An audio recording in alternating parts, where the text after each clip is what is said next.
Well, if you are a fan of Goosebumps or Five Nights at Freddy's, Deepwater Creek, a graphic novel, might be a good choice for your next read. So joining us today is author Michael Regina to talk about his new book and the upcoming launch event happening here locally. So welcome to the show. Hey. Great to meet you. Nice to meet you too. Yeah, so tell us a little bit about your book here. Yeah, so Deepwater Creek is about two brothers, Wade and Andrew, who love fishing, and they're always out on the water with their friends and their dad. And one day, Andrew is pulled underwater by something massive, and it really sort of scares him and traumatizes him. And so he never wants to go back on the water again. And his friend, his brother Wade, is like, I got to get my brother back. Aww. So they mount this mission to go prove this monster exists. And so it's kind of part Stand By Me, part Jaws. Oh, I like that. Yeah. What would you say inspired you to write this book? I mean, definitely those two things. So I actually watched the movie Peanut Butter Falcon, and I was like, I love this sort of like road adventure movie. Okay. And then Stand By Me, and Jaws is my favorite movie of all time. Right. And I just haven't seen a really cool sort of nautical horror thing done for children. And so I was like, I wonder if I can pull this off. And then with a dash of H.P. Lovecraft. And how do you do all this stuff together? That's cool. All right, well, you say horror and you say children. Yes. So what's the audience level and maybe age range? What do you think? So it's classified under middle grade, which would technically be like 8 and up. I think 10's a safe age. If they get scared, 8 might be too young. Yeah, I mean, obviously I think every kid's different, so you have to know your kid. But you know, in general, I loved scary stuff growing up. I still do. Yeah, exactly. And so what I've learned is that kids usually handle a lot better than you think, and I don't, try to make sure I do it appropriately. Right, that's good. That's good. And we were talking off camera, what's really interesting too, it's not just like a horror book or scary book. You also have a message that you want folks to take away from it. Tell us about that. Yeah, I mean, the truth is, like, it kind of came out of a pretty difficult time in my life, just some loss of friends and just general things.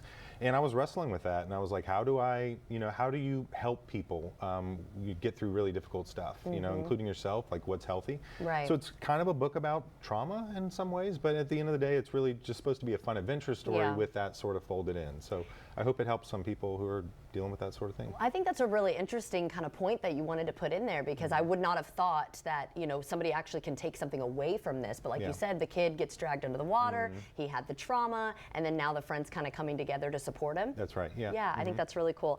And I feel like, approaching this, especially since you kind of had a tie to this, was it a little challenging? Did it take a while to write this book? Oh yeah, definitely. Like the ending in particular, I was like, I didn't know what the ending was, because like I don't even know if I've learned the lesson yet. Oh, really? Like personally? Yeah, like personally, because I was like, I'm going to write this thing as a way of sort of processing how I'm feeling. And then when I kind of finally did figure that out, the ending came together very quickly. That's cool. But then that usually means a lot of rewrites of other stuff. I'm sure, right? Got to make that ending work. And then what do you think? Why do you think we like this genre so much, and even especially children? Yeah, I mean, I think we all enjoy, I don't know if I say we all, but being scared is fun when it feels safe. And so, and I tend to like horror that is like that sort of Steven Spielberg, Jurassic Park, Jaws, this sort of thing of like, it's an adventure, you're going to feel scared, you're going to feel frightened, but by the end, you're going to feel hopeful or uplifted.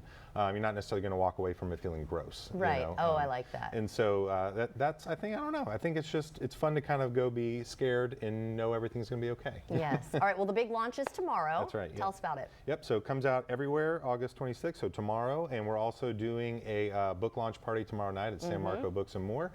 So I'll be there signing books. So if you'd like to pick up a copy there, I'll be there. And let me grab this too, just to kind of show you guys. Yeah, there's a paper and a hardback. So just describe a graphic novel really quickly, less than 30 seconds. Like what makes it different? Yeah, the easiest way to describe it's like a book-length comic book. So it's 242 pages, but it's a comic book. So wrote and drew every page, and one of the fun things with this one is I actually watercolored by hand the entire book. Really? Oh my gosh, labor of love here. Yeah, it was a lot of work, but it was a lot of fun. Well, I really appreciate you coming. Yeah, I just wanted to show you, and this is a pretty decent sized book. Yeah. I think that's really, really cool. Well, thank you again. Yeah, the biggest one. Yeah.